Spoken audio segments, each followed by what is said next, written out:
Buenas noches, primero que nada, a todos ustedes. Me da gusto de que haya gente en las charlas previas. Siempre me ha tocado las veces que he estado algunas veces por aquí, que la gente viene con interés. Felicidades. Hacemos orden del programa.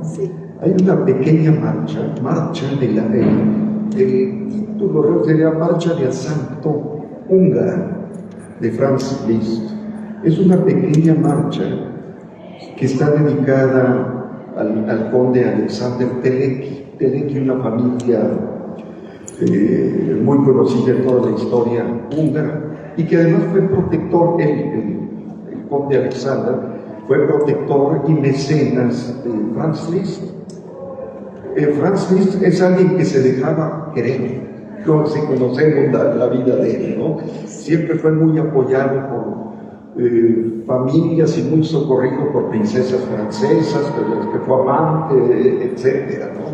Era todo un galán de esa época, era lo que ahora sería un cantante de pop. Eso eran Paganini, del piano Liszt, etcétera. No sé si yo lo había comentado, si ustedes vieron la película de Ken Russell que se llama Lisztomania, porque él hace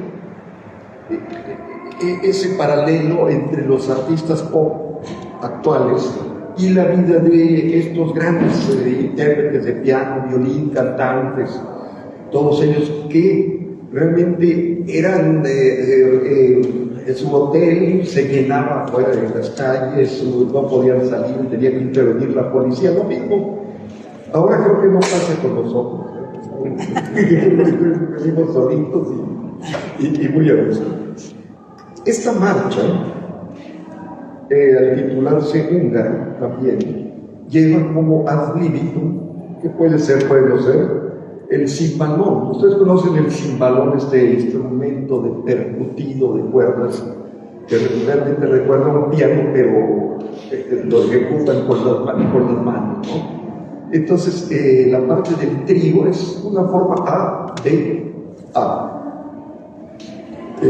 A con dos motivos, B es un trío característico de todas las marchas, la marcha de Zacatecas, donde tienen esta forma tripartita.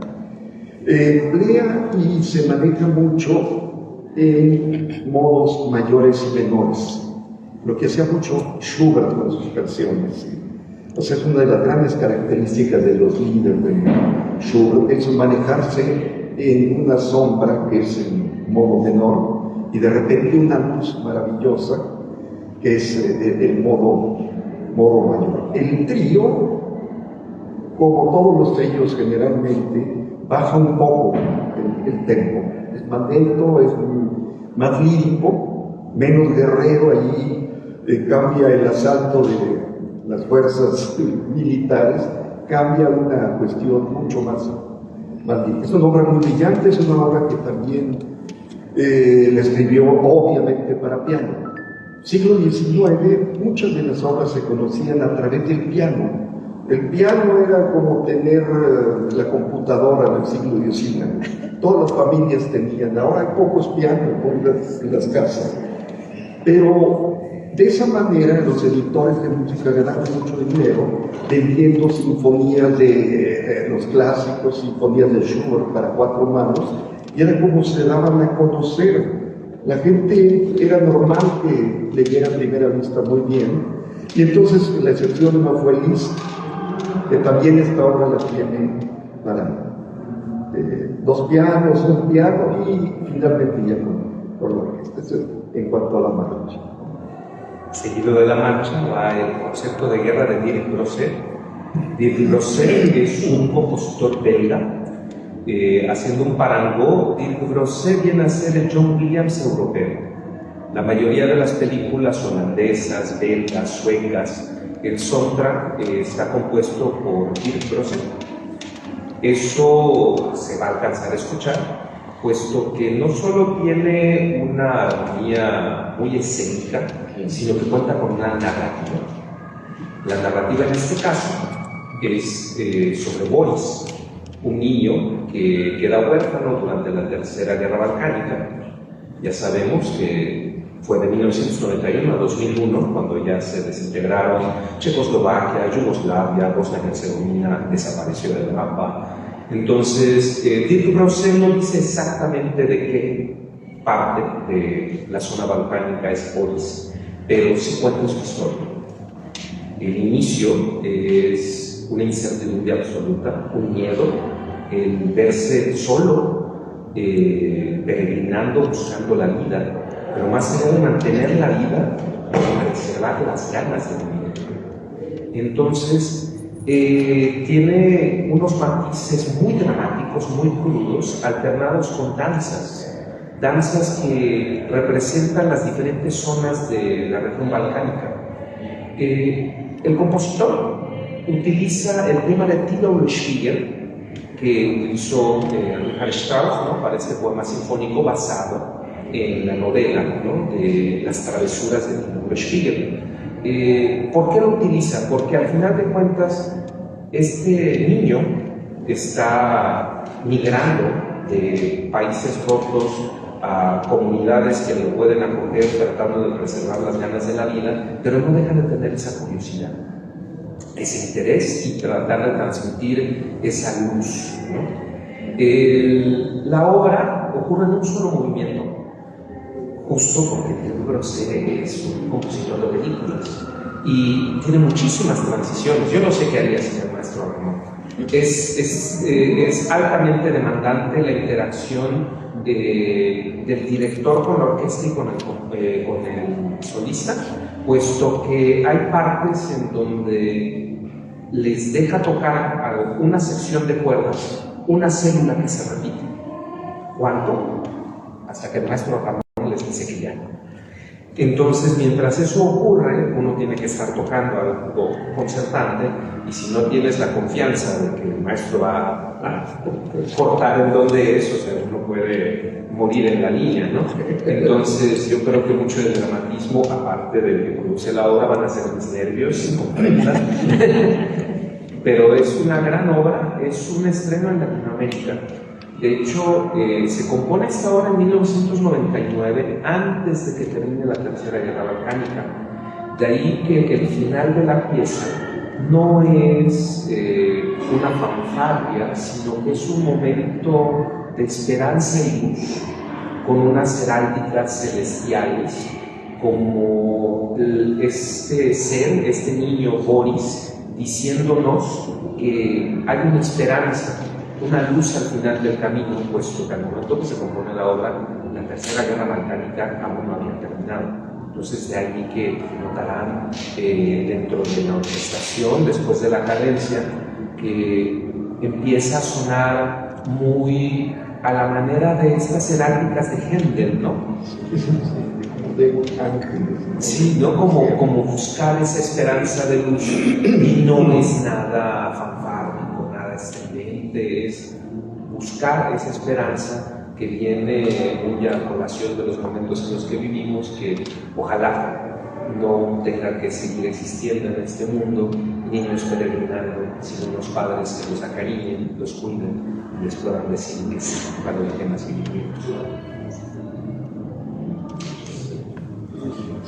Es muy interesante siempre que a uno le proponen hacer una obra nueva, una obra que yo no conocía y que tiene el reto de estudiarla de algo que para mí es mágico. El primer momento, la única relación que tiene un solista, un instrumentista, un director con el compositor es la partitura.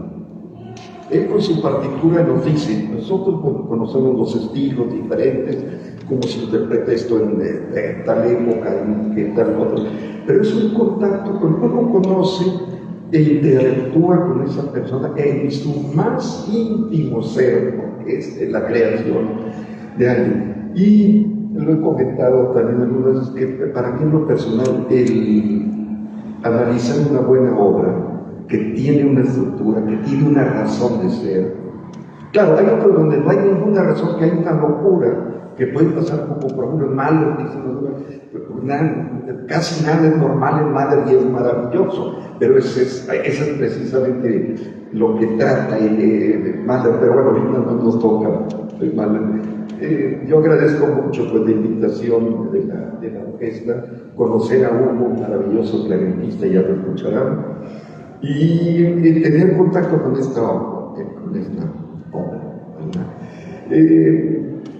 nada más de salidas, se me pasó un detalle curioso. Hay algo que poca gente conoce de Liszt y que está relacionado con México. ¿Ustedes conocen alguna obra que esté relacionada con México de Liszt? Él escribe una muy buena obra, una marcha fúnebre, por la muerte de Maximiliano de Habsburgo. Es noticia en Europa, obviamente, inmediatamente, y Liszt escribe una marcha. Wagner, si han leído alguna vez, lo recomiendo ampliamente, no todos son wagnerianos, pero los que sean wagnerianos, leer Mi vida. Él escribió su vida. Claro, hay que pensar que él está platicando de sí y no era, que digamos, pequeño con sus elogios, ¿no? Era Wagner. Y menciona también que vivía sentado en la plaza de San Marcos. Ve pasar, dice, debo pasar al archiduque Maximiliano, aquel emperador de triste figura, ¿no? Lo menciona también en esa época, bueno, el cuadro de Manet, ¿es de Manet o Monet? El fusilamiento de Maximiliano, Manet. Pero bueno, ese no es el tema de esta noche, y no lo quiero alargar. Pasamos a Haydn. Hay un contraste, este concierto está dedicado a la guerra, pero a la guerra con toda esa esperanza con la que termina el concierto, ¿no? La guerra del siglo XIX, Telequín y sus batallas, pero ahora viene la guerra de Haydn. Es una guerra prácticamente en broma, es una guerra que no es dramática. Es Haydn totalmente, es la sinfonía número 100, recordemos tiene 104, son de las finales, son de las que estrena en Londres con el empresario Salomón, que lo contrata para hacer todos esos, el reloj, la sorpresa, etc. Y aquí utiliza, ¿por qué militar? Porque utiliza el ensamble de percusiones de los genízaros. La Janitschare Musik, tan famoso en Viena en esa época. Si recordamos a Mozart, que lo utiliza en el rato del serrallo, en los coros de la ópera, en la obertura, es un triángulo, unos platos y el tambor grande. Que yo le comentaba al percusionista, ¿verdad? Hay que tocarlo al estilo en que lo utilizaba esta guardia de élite turca, que eran los genízaros, que llegan y rodean a Viena. No, Viena no la pueden tomar. Nunca tomaron el príncipe Eugenio, que es el que los combate y gana las batallas. Pero los genízaros iban al principio para asustar a la gente con los tambores y el ruido, ¿no? La música tiene muchos fines, buenos y malos, ¿no? en todo caso. Y entonces sí lo asustaron todavía aún en Estambul se pueden ver ensambles de música de genízaros. Es muy interesante. Entonces alguien decía que los turcos no lograron tomar Viena, pero les dejaron 3 cosas: el café, las medias lunas, quizá, y el ensamble de los genízaros, ¿no? Que también lo emplea Beethoven en su 9ª sinfonía, en la marcha, que es una marcha militar. Entonces emplea todo eso. La música clásica hace uso de ese sistema. Hay muchas otras obras muy poco conocidas que utilizan también este ensamble de percusión. Son los típicos 4 movimientos de una sinfonía. Ya el Papá Haydn, el padre de la sinfonía, ya conocen ustedes. Pero es muy interesante cómo sin Haydn, no sé cómo hubiera sido de todo. Realmente hay una transición, por eso es genial de ver, porque lleva a otro lugar lo que ya existe, no rompe, lo transforma, ¿no? De una manera rotunda. La primera sinfonía de Beethoven empieza en otra tonalidad, ¿verdad? Es la primera vez en la historia que una sinfonía clásica no empieza en la tonalidad en que está. Pero bueno, lo mismo, yo siempre divago mucho, vamos, ese no es el tema de día y la noche. Pero a lo que voy, existen unas secuencias, sobre todo en el primer movimiento, la forma sonata, que es prácticamente los primeros movimientos de todas las sinfonías clásicas. Primer tema, más bien motivo. Segundo tema, melódico. Y después viene el desarrollo. Y en el desarrollo es donde se ve si un músico es realmente grande. O sea, ¿qué va a hacer con esas ideas? ¿Cómo las va a transformar? ¿Verdad? Después viene la reexposición, ya en la tonalidad de la obra para terminar ese movimiento. Pero quería decir que en este desarrollo viene algo muy importante que Mozart, gran Mozart, genio, el músico de músicos, no lo tiene en ninguna sinfonía. Y es una secuencia que utiliza Beethoven prácticamente en todos sus desarrollos después. Por eso les digo lo que se debe. Claro, estudió con Haydn, ¿no? Estuvo algunas clases, se vieron y se conocieron también con Mozart. Pero esta secuencia, vamos a decir, es un bloque. O sea, esas columnas, esas 4 columnas ahí. Vuelve a repetirse inmediatamente después, pero ya en otra tonalidad, pero exactamente igual. O sea, para darle otro color, y luego la transición hacia lo que es la reexposición, primero y segundo tema, ¿no? Y en la reexposición, eso sí, no hay nadie que iguale a Mozart, es cómo hacer para que la tonalidad permanezca entre el primero y segundo tema.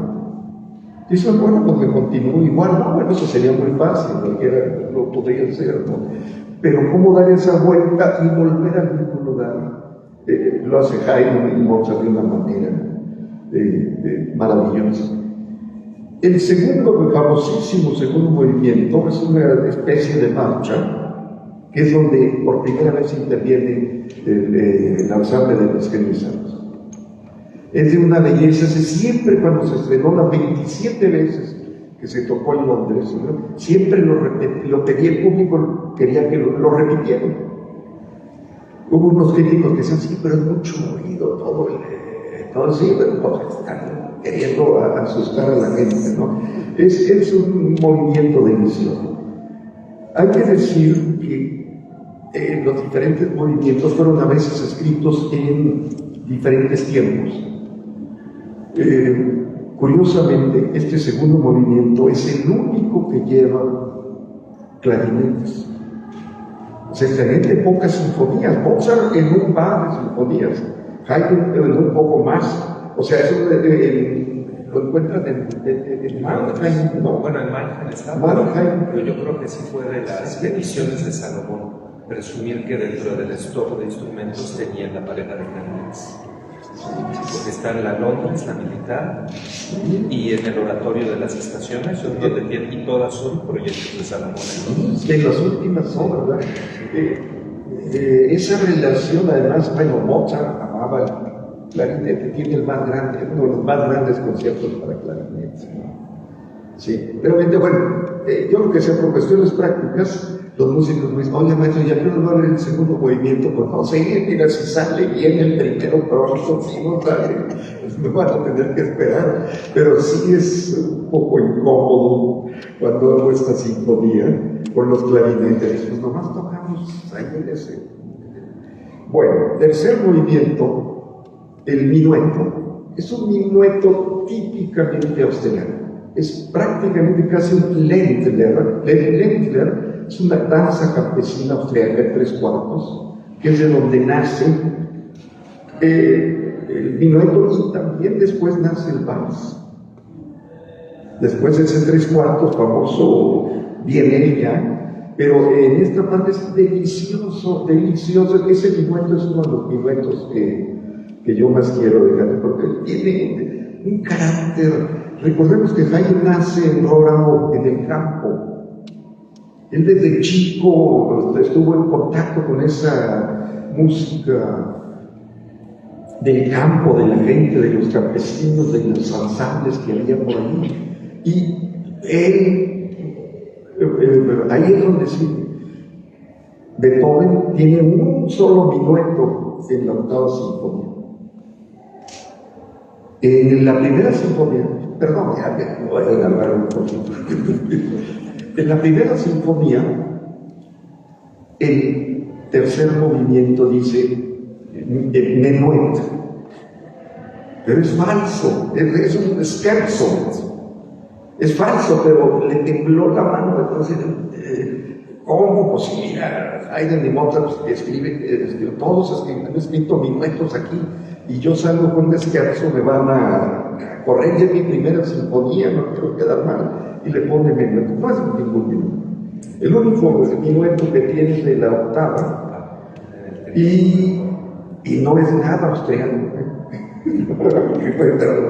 Pero bueno, este minueto es una delicia, realmente.